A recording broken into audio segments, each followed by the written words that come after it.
Good evening, visitors, and welcome to the Australian War Memorial's Last Post ceremony.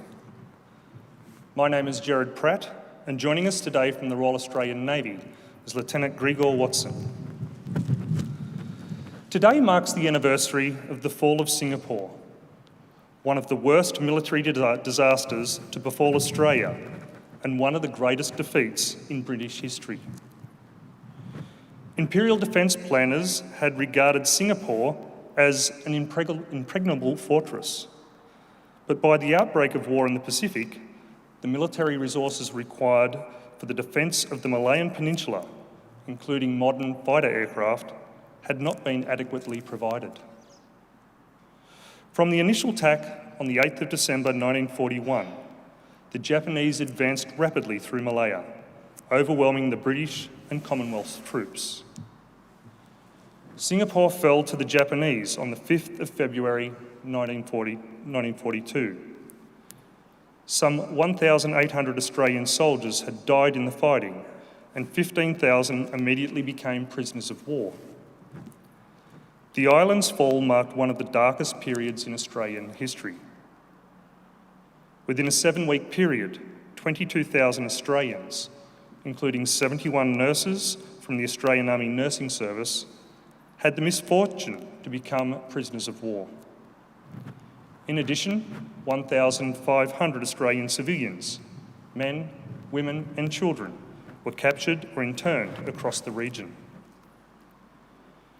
It was a time of great anxiety and suffering, not only for the prisoners, but for the loved ones at home, who would have little, if any, knowledge of their fate, or even the whereabouts of the missing troops until after the war had ended. The significance of the prisoner of war experience to Australia's Second World War story can be measured by the profound loss of life. 1/3 of those captured did not survive their captivity. These losses made up half of all the combat-related deaths suffered by Australian servicemen and servicewomen during the Pacific War, and the suffering of the survivors continued long after their return home. Today, we remember the fall of Singapore. We pay our respects to the men and women commemorated here on the Roll of Honour, and to the survivors who returned home.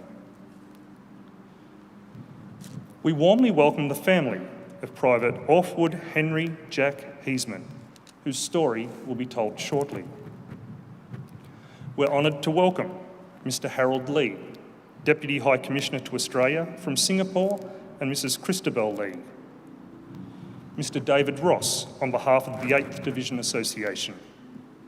Mr. Dennis Baker, on behalf of the 2nd 20th Australian Infantry Battalion Association. Mr. Greg Allardyce, on behalf of the 2nd 30th Australian Infantry Battalion Association. Mr. Roger Perry, on behalf of the 1st 19th Royal New South Wales Regiment Association. Mr. Ray Warden, on behalf of the 2nd 19th Australian Infantry Battalion Association, and all those who are joining us to commemorate the anniversary of the fall of Singapore. We welcome the veterans who have served, those who are still serving, and the families that love and support them. We acknowledge the members of RSL and Services Clubs Association, RSL Victoria and RSL Queensland, who are watching the broadcast of this ceremony from across Australia.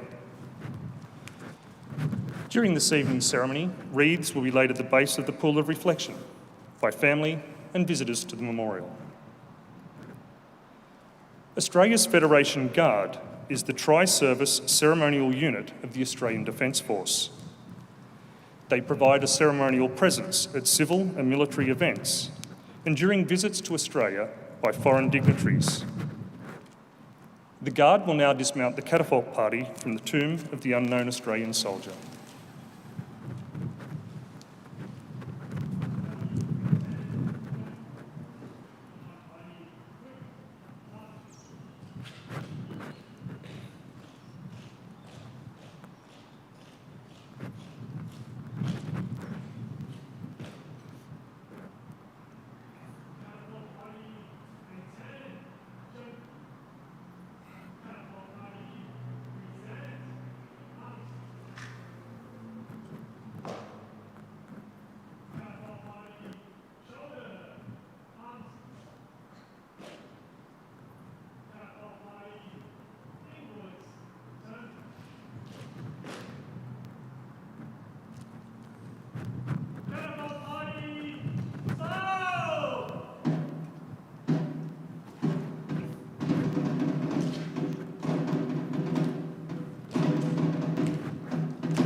If you're able, please stand and join in singing the national anthem. Catapult Party, attention! Catapult Party presents arms.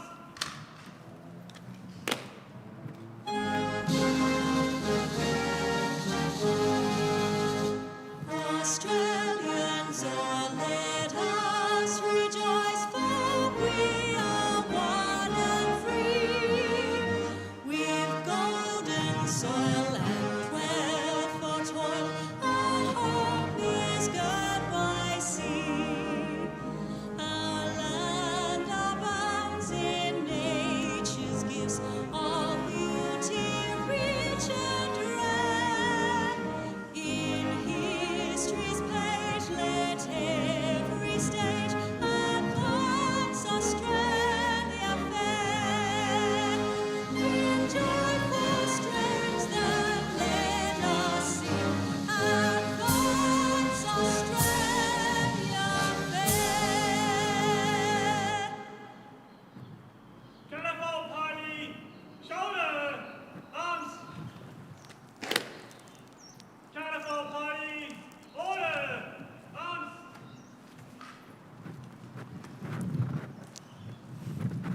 If able, please be seated. The Australian War Memorial was the vision of Charles Bean, Australia's First World War official historian. Bean landed with the Australian troops on Gallipoli and stayed with them at the front through until the end of the war. The idea of this national memorial and museum came to him at Pozières, France, in the depths of the bloody fighting of 1916.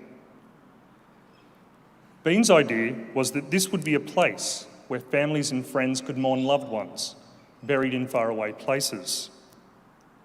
It would also be a place that could help all Australians understand what these men and women had endured and what they had done for us. Bean's vision, to which we remain true, is best expressed as inscribed in the entrance to the memorial's galleries. Here is their spirit, in the heart of the land they loved, and here we guard the record which they themselves made. Tonight, we will read the story behind just one of those on the Roll of Honour, which lists the names of more than 102,000 men and women who have given their lives for us in war and on operations for more than a century. But first, we present a lament, Flowers of the Forest. Wreaths or floral tributes will now be laid at the base of the pool of reflection.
Today we remember and pay tribute to Private Orphwood Henry Jack Heasman. Orphwood Heasman was born on the 15th of January 1914 in the Western Sydney suburb of Auburn. Growing up alongside his siblings, Vera, Francis and Bob, he attended school at nearby Granville and went on to work as a lorry driver.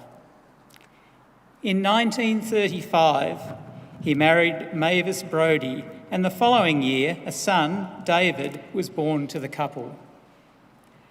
Twins Dennis and Jack later joined the growing family. Orphwood Heasman enlisted in the 2nd Australian Imperial Force on the 1st of May 1941, and within a week had joined the 2nd 30th Battalion, which was training in Bathurst. The first commander of the battalion, Lieutenant Colonel Blackjack Galligan, trained the men hard, and they became known as Galligan's Greyhounds. The battalion was part of the 8th Division's 27th Brigade, the last infantry brigade raised for service during the Second World War. At the end of July 1941, Private Heasman and the bulk of the battalion sailed to Singapore on board the Dutch ship Johan van Oldenbarnevelt as part of the convoy carrying the 27th Brigade. The battalion then continued to Malaya, where it soon put what it had learnt into practice. Just before midnight on the 7th of December, Japanese forces landed at Singora and Patani in Thailand and Kota Baru in northern Malaya. They fought against the British and Indian troops until the 2nd 30th Battalion's B Company ambushed the Japanese at Gamenche Bridge on the 14th of January 1942. The rest of the battalion, located to the rear of this position, engaged the Japanese the next day. It was a brilliant ambush and the first AIF attack against the Japanese. The 2nd 30th suffered 20 killed or missing believed dead and 58 wounded, while Japanese casualties were thought to be about 1,000. The battalion then fought at Ayahitam and pulled back in defence of Singapore Island, but there was no stopping the Japanese. By the 13th of February, the battle for Singapore was all but over. British forces surrendered 2 days later. Initially imprisoned in the sprawling Changi prisoner of war camp, it was not long before the members of the 2nd 30th were allocated to external work parties. The first parties were dispatched around Singapore and southern Malaya, but Heasman became part of F Force, one of the last labour forces to leave Singapore in mid-April of 1943. F Force consisted of 3,662 Australians and 3,400 British prisoners. Their hardships began when they were sent to Thailand by train, packed into suffocating metal railway trucks with little food and water. After reaching Ban Pong in Thailand, the prisoners were marched over 300 kilometres to half a dozen camps leading toward the Burma border. To avoid the heat, the prisoners marched at night for as long as 12 to 15 hours. When the monsoonal rains began in May, paths became impossibly slippery and treacherous. Many of the men collapsed and had to drop out. The bulk of F Force arrived utterly exhausted in mid-May at remote and primitive camps where problems of supply aggravated widespread outbreaks of cholera, dysentery, malaria, beriberi and diarrhoea. Isolated in upcountry Thailand, remote from food and medical supplies and drenched by monsoonal rains, a third of the Australians and almost 2/3 of the British prisoners died. Orphwood Heasman died of illness on the 14th of May 1943. He was 28 years old. Today, his body lies at Kanchanaburi War Cemetery in Thailand under the words, "His duty fiercely and nobly done, ever remembered." His name is listed on the Roll of Honour on my left, among almost 40,000 Australians who died while serving in the Second World War. His photograph is displayed today beside the pool of reflection. This is but one of the many stories of service and sacrifice told here at the Australian War Memorial. We now remember Private Orphwood Henry Jack Heasman, who gave his life for us, for our freedoms, and in the hope of a better world.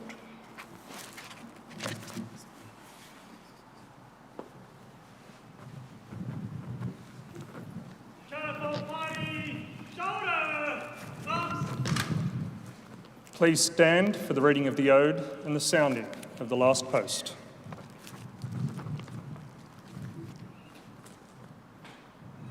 They shall grow not old, as we that are left grow old. Age shall not weary them, nor the years condemn. At the going down of the sun, and in the morning, we will remember them. We will remember them. Catapult Party presents arms.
Catapult Party shoulder arms.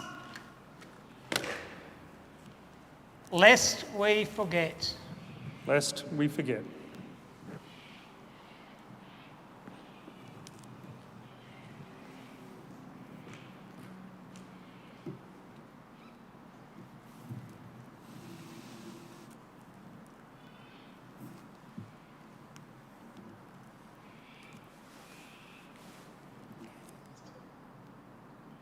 Catapult Party inwards.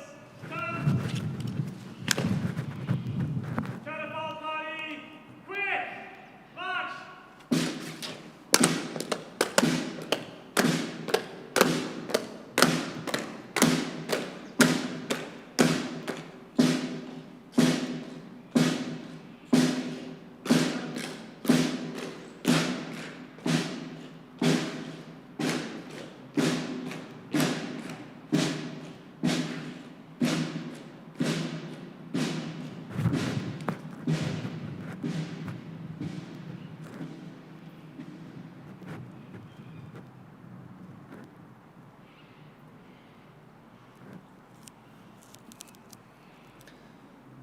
We leave you this evening with the words of the memorial's founder, Charles Bean.